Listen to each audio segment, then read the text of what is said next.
신명기 32장. 하늘이여 귀를 기울이라. 내가 말하리라. 땅은 내 입의 말을 들을지어다. 내 교훈은 비처럼 내리고 내 말은 이슬처럼 맺히나니 연한 풀 위에 가는 비 같고 채소 위에 단비 같도다. 내가 여호와의 이름을 전파하리니 너희는 우리 하나님께 위엄을 돌릴지어다. 그는 반석이시니 그가 하신 일이 완전하고 그의 모든 길이 정의롭고 진실하고 거짓이 없으신 하나님이시니 공의로우시고 바르시도다. 그들이 여호와를 향하여 악을 행하니 하나님의 자녀가 아니요 흠이 있고 삐뚤어진 세대로다. 어리석고 지혜 없는 백성아, 여호와께 이같이 보답하느냐. 그는 내 아버지시요 너를 지으신 이가 아니시냐. 그가 너를 만드시고 너를 세우셨도다. 옛날을 기억하라. 역대의 연대를 생각하라. 내 아버지에게 물으라.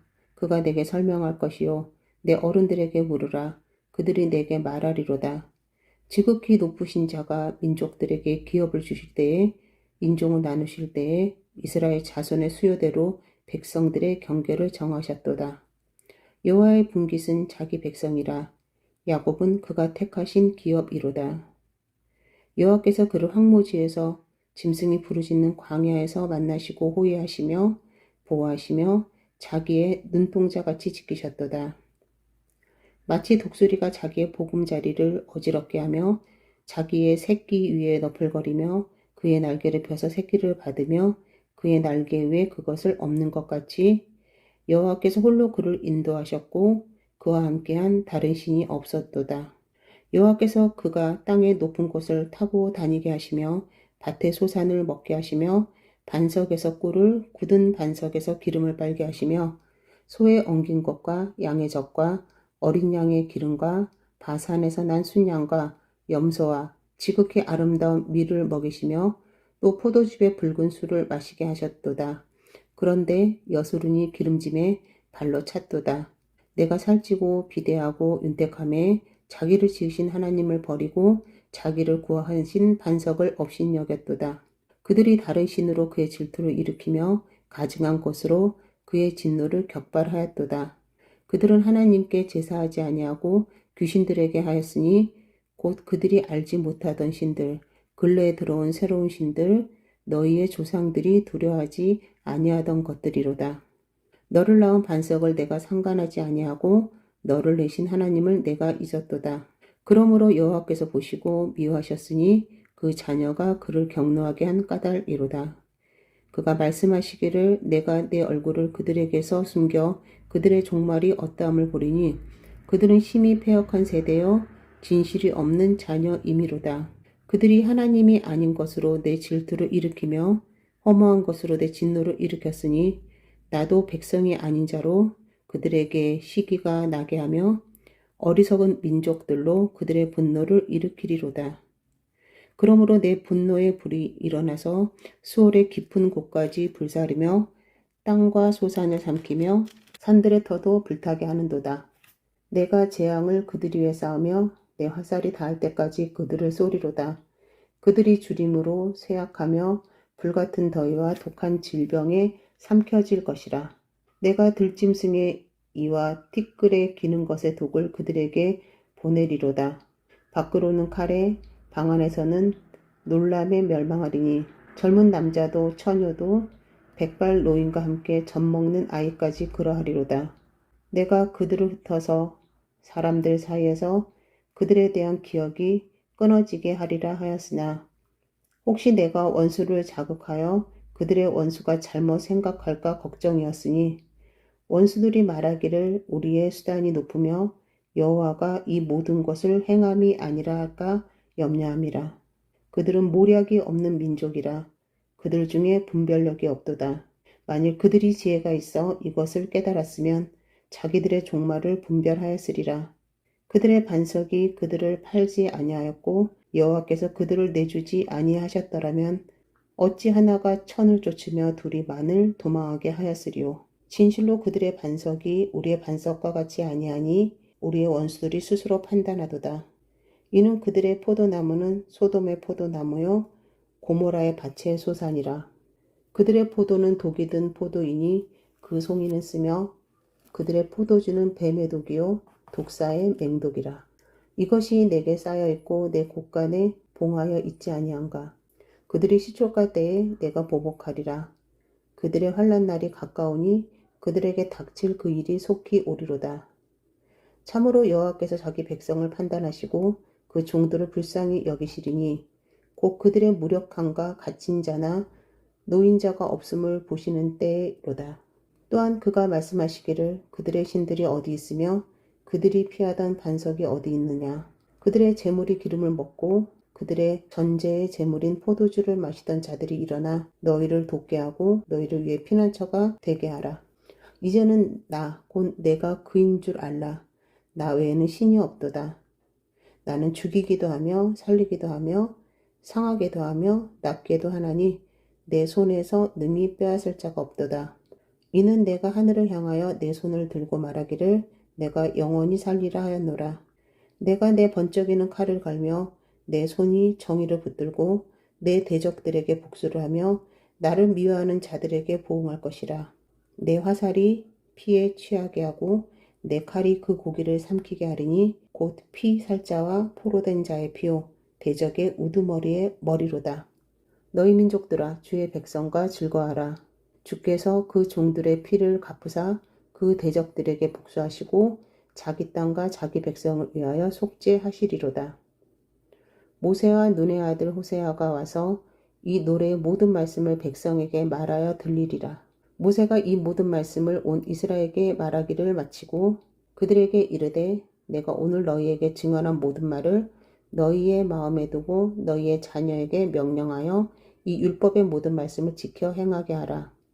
이는 너희에게 헛된 일이 아니라 너희의 생명이니 이 일로 말미암아 너희가 요단을 건너가 차지할 그 땅에서 너희의 날이 장구하리라. 바로 그날에 여호와께서 모세에게 말씀하여 이르시되 너는 여리고 맞은편 모압 땅에 있는 아바림 산에 올라가 느보 산에 이르러 내가 이스라엘 자손에게 기업으로 주는 가나안 땅을 바라보라. 내 형 아론이 호르산에서 죽어 그의 조상에게로 돌아간 것 같이 너도 올라가는 이 산에서 죽어 내 조상에게로 돌아가리니 이는 너희가 신 광야 가데스에 무리밤을 가해서 이스라엘 자손 중 내게 범죄하여 내 거룩함을 이스라엘 자손 중에서 나타내지 아니한 까닭이라. 내가 비록 내가 이스라엘 자손에게 주는 땅을 맞은편에서 바라보기는 하려니와 그리로 들어가지는 못하리라 하시니라. 사랑하는 교회 여러분, 구독자 여러분, 좋은 아침입니다.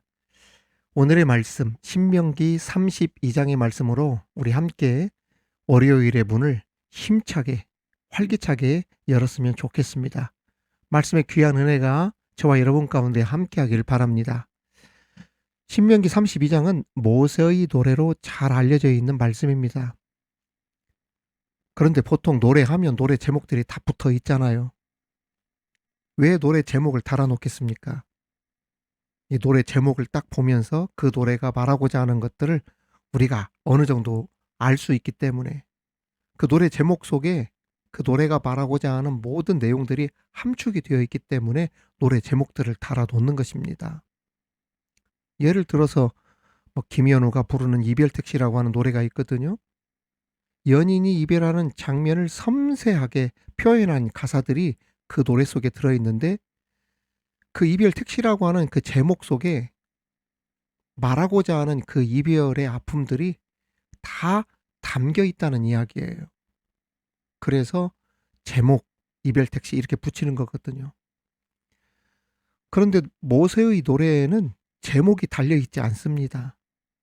그럼에도 모세의 노래를 들어보면 그 어떤 제목보다 확실한 주제와 메시지가 분명히 들어있다는 것을 볼 수 있는데 이 모세는 어떠한 메시지, 주제가 되어 있냐면 이스라엘의 배교와 그에 따른 하나님의 심판 예언이 주제로 되어 있습니다. 즉 하나님을 섬기던 우리들이 하나님을 떠나게 되면 심판을 받게 될 것이다. 노래라고 보기에는 조금 무거운 주제로 되어 있는 것이 이 모세의 노래입니다.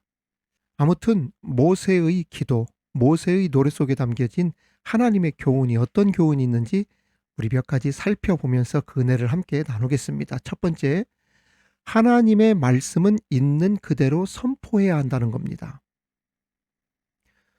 모세의 노래는 사실 이스라엘 백성들에게는 유쾌하지 못한, 그러니까 듣는 사람들에게 듣기에 조금 거북할 수 있는 그러한 내용들이 들어있어요. 예를 들어 15절에 보면 그런데 여수run이 기름짐에 발로 찼도다. 네가 살찌고 비대하고 윤택함에 자기를 지으신 하나님을 버리고 자기를 구원하신 반석을 없인 여겼도다. 17절에도 보면 그들은 하나님께 제사하지 아니하고 귀신들에게 하였으니 곧 그들이 알지 못하던 신들, 근래에 들어온 새로운 신들, 너희의 조상들이 두려워하지 아니하던 것들이로다. 이 말씀이 무슨 뜻입니까? 한마디로 너희들이 배고플 때에는 그렇게 아쉬워서 하나님을 찾더니 이제 배부르고 잘 먹고 잘 살고 그러니 하나님을 무시하는구나. 이 뜻입니다. 그들이 하나님을 무시하고 업신여기는 방식을 어떤 식으로 했냐면 방금 읽은 17절 말씀, 하나님께 예배하지 않고 곧 할아버지 아버지들은 두려워하지 않던 귀신들에게 예배하는구나, 이렇게 지적했던 것입니다.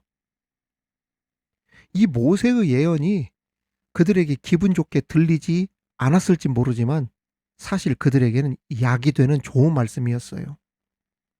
저희 어머니께서 그 꿈을 잘 꾸시는 그런 은사 아닌 은사가 있으신데, 오래전, 지금은 이제 돌아가셨지만 우리 이모부께서 50대 초쯤 되셨을 때 어머니가 꿈을 꾸시는데 꿈에 이모부 얼굴이 새까맣게 죽게 생긴 모습으로 나오셨다는 거예요.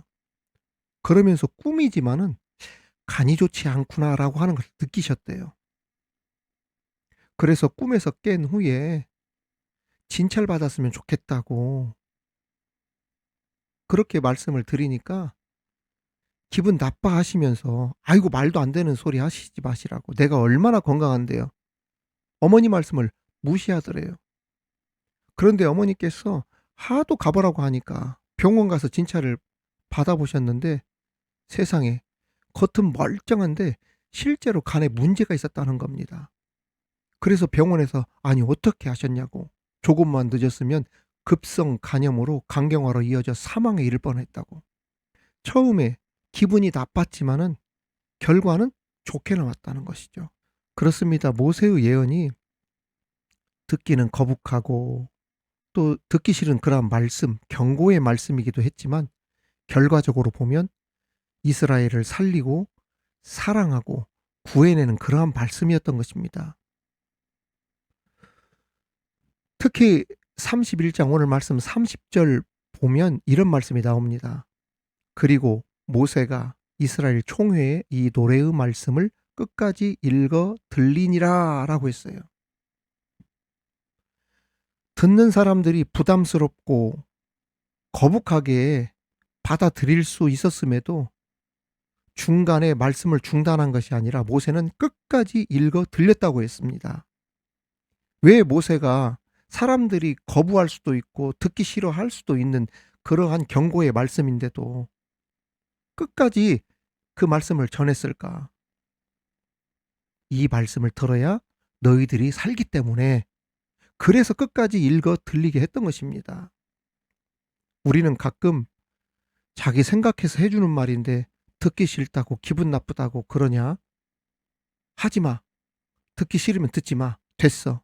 죽든 말든 네 맘대로 해. 이런 경우가 있습니다. 하지만 하나님의 말씀은 사람들이 듣기에 거북하다고 해서 기분이 좋지 않다고 해서 멈춰서는 안 됩니다. 그들이 수용하든 그렇지 않든 반대를 하든 믿지 않든 상관없이 하나님의 말씀은 때를 얻든지 못 얻든지 항상 그대로 선포되어져야 하는 것입니다. 그것이 하나님의 말씀을 증거하는 사람들의 바른 자세라는 거예요. 하나님의 말씀을 증거하는 사람들은 그것을 있는 그대로 온전히 선포해야 하는 것입니다. 그것이 말씀 전하는 자들의 사명이에요. 만일 말씀 전하는 자가 사람들이 듣기에 좋은 말만 골라서 한다면, 또 우리 듣기에 좋은 말만 하십시오라고 하는 그 말대로 그렇게 한다면 그것은 하나님의 말씀을 왜곡하는 아주 위험한 일이 됩니다. 성경에 보면 모세뿐 아니라 구약의 선지자, 신약의 사도들이 말씀을 증거할 때 듣기 좋은 말보다는 악을 행하는 자들에 대한 심판의 경고 말씀들을 더 많이 했다는 것을 우리는 알아야 합니다. 때로는 정치적, 종교적 카르텔을 향한 경고와 회개 촉구의 말씀을 막 가감없이 증거했는데, 그래서 수많은 선지자와 제사장들이 불이익을 당하고 부당한 대우를 받고 심지어 목숨을 잃는 일도 있었지만, 주의 종들은 개의치 않고 왕을 향해 정치적, 종교적 기득권을 향하여서 거침없이 말씀을 전했죠. 이사야가 그랬고, 예레미야가 그랬고, 엘리야도, 소 선지자들 모두 다 그랬습니다. 신약 시대의 세례 요한도 그랬고, 그래서 참수형 당했잖아요.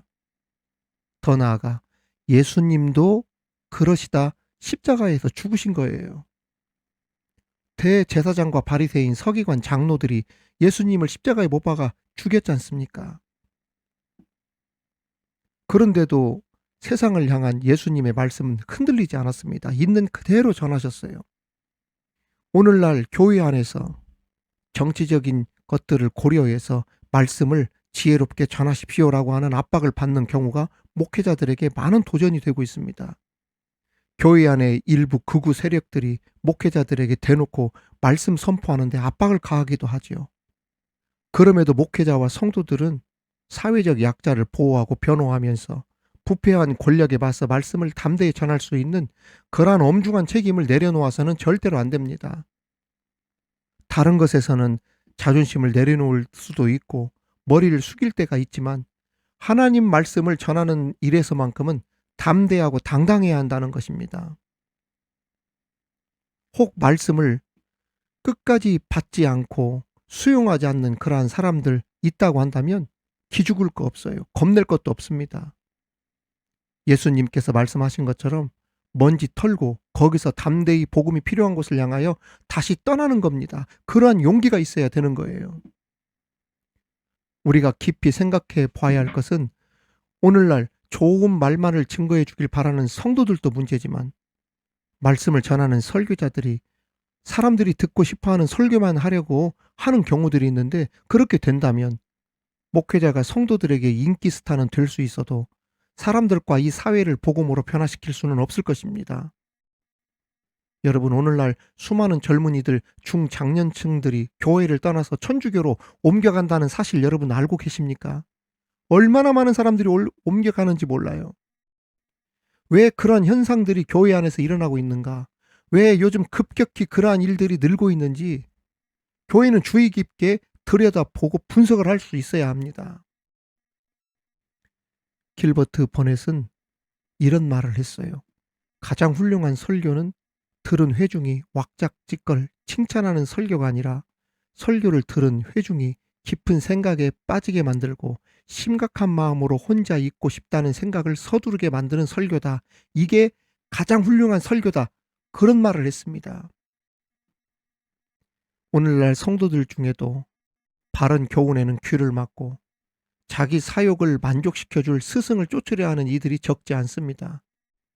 그래서 회개, 재앙, 심판, 주의 진노, 이러한 단어나 용어들을 굉장히 싫어하지요. 언제나 좋은 말 해주기를 바라고 칭찬 듣기만을 원하면서 복에 관한 말씀들을 해주기를 기대합니다. 디모데후서 4장 3절 4절 말씀을 보면 이런 말씀이 있어요. 때가 이르리니 사람이 바른 교훈을 받지 아니하며 귀가 가려워서 자기의 사욕을 따를 스승을 많이 두고 또 그 귀를 진리에서 돌이켜 허탄한 이야기를 따르리라. 그렇습니다, 여러분. 말씀 전하는 주의 종들이나 성도들은 하나님의 말씀을 있는 그대로 가감없이 온전히 전해야 하고, 또 목회자로 하여금 그렇게 말씀을 자유롭게 전할 수 있도록 해주는 것, 이것이 굉장히 중요하다는 것, 그런 교회가 건강한 교회가 되는 거예요. 두 번째, 우리에게 주시는 교훈은 하나님과 함께하면 안전이 보장된다는 겁니다.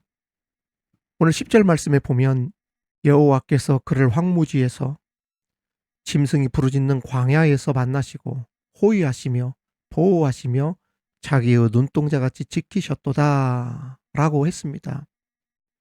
하나님께서 우리를 지켜주시는데 특히 눈동자같이 지켜주신다라고 하셨습니다.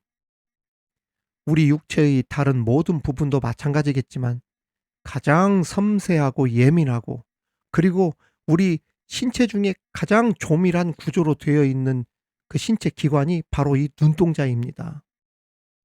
특히 다채로운 바깥 세계를 볼 수 있게 하는 이 눈은 고도로 정밀하고 복잡한 구조로 되어 있어요. 이 신비스러운 눈은 여러 가지 보호 장치로 보호받고 있어요. 먼저 우리 몸에서 가장 중요한 것이 머리잖아요. 그런데 이 머리 부분에서도 가장 예민하게 보호하고 지켜주는 것이 바로 이 눈입니다. 눈은 주위에서 어떤 일이 있을 때 제일 먼저 반응을 보입니다. 우리의 신체는 이 눈을 보호하기 위해서 다양한 보호책을 갖도록 만들어져 있어요. 위험할 때 이 눈은 거의 본능적으로 작동하면서 이 눈동자를 보호합니다. 그래서 사람이 사고를 당해 온몸이 다 깨져도 멀쩡한 곳이 있는데 그것이 바로 이 눈동자예요. 강한 보호 본능이 눈에 제일 먼저 작용하기 때문에 이 눈이 보호가 되는 겁니다. 그런데 하나님께서 어떻게 보호해 주신다고 했습니까? 눈동자같이 우리를 보호해 주신다는 겁니다. 어디에서 무엇을 하든지 하나님께서 즉각적으로 우리의 문제에 개입해 주시고 건들지 못하도록 지켜주시고 인도해 주신다는 그러한 뜻입니다. 이제 오늘의 말씀을 잘 기억하십시다. 그래서 말씀 전할 때 가감없이 있는 그대로 전할 수 있는 담대함을 가지게 해달라고 기도합시다. 또한 말씀을 받을 때 어떤 말씀이든지 편식하지 않고 축복의 말씀도 감사, 심판과 저주의 말씀도 약이 되게 해 주시니 감사. 이렇게 말씀 중심의 성도들 되게 하여 주옵소서 기도하는 그러한 저와 여러분 되기를 바라고, 또한 한 주간도 눈동자같이 지켜주신다고 하신 이 말씀 안에서 무슨 일을 하든지 어디를 가든지 하나님의 그 지키심과 보호하심 아래에 있는 저와 여러분 되시길 우리 주님의 이름으로 축원합니다. 축원합니다. 하나님 아버지 감사합니다. 있는 그대로 하나님의 말씀을 선포할 수 있는 담대함이 있게 하여 주옵소서. 때를 얻든지 못 얻든지 어느 누구를 만나든지 하나님의 말씀을 담대하게 전하는 우리 되게 하여 주옵소서. 또한 어떤 말씀이든지 아멘으로 받는 우리들의 마음밭이 되어 좋은 열매 맺을 수 있도록 함께하여 주옵소서. 하나님, 하나님과 함께하면 우리의 안전이 보장될 줄 믿습니다. 눈동자와 같이 지켜주신다는 이 말씀이 우리에게 얼마나 큰 위로가 되고 힘이 되는지 한 주간도 우리들이 어디에서 무엇을 하든지 눈동자와 같이 지켜주시옵소서. 감사드리며 예수님 이름으로 기도하옵나이다. 아멘.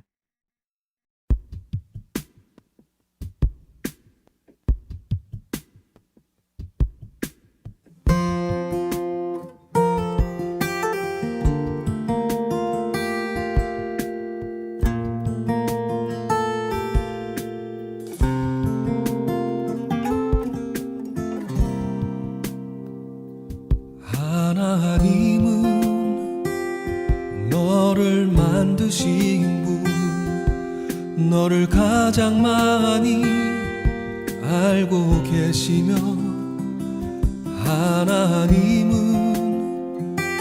너를 만드신 분, 너를 가장 깊이 이해하신단다. 하나님은 너를 지키시는 분, 너를 절대 포기하지 않으며, 하나님은 너를 지키시는 분, 너를 쉬지 않고 지켜보신단다. 그의 생각 셀 수 없고 그의 자비 무궁하며 그의 성실 날마다 새롭고 그의 사랑 끝이 없단다.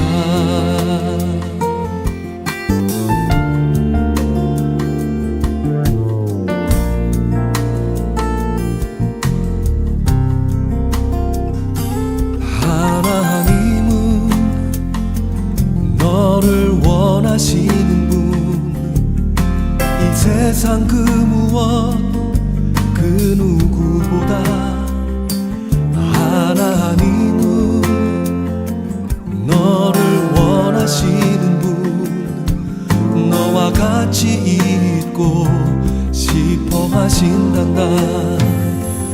하나님은 너를 인도하는 분, 광야에서도 폭풍 중에도 하나님은 너를 인도하는 분, 푸른 초장으로 인도하신단다. 그의 생각 셀 수 없고 그의 자비 무궁하며 그의 성실 날마다 새롭고 그의 사랑 끝이 없단다. 그의 생각 셀 수 없고 그의 자비 무궁하며 그의 성실 날마다 새롭고 그의 사랑 끝이 없단다. 그의 생각 셀 수 없고 그의 자비 무궁하며 그의 성실 날마다 새롭고 그의 사랑 끝이 없단다. 그의 사랑 끝이 없단다.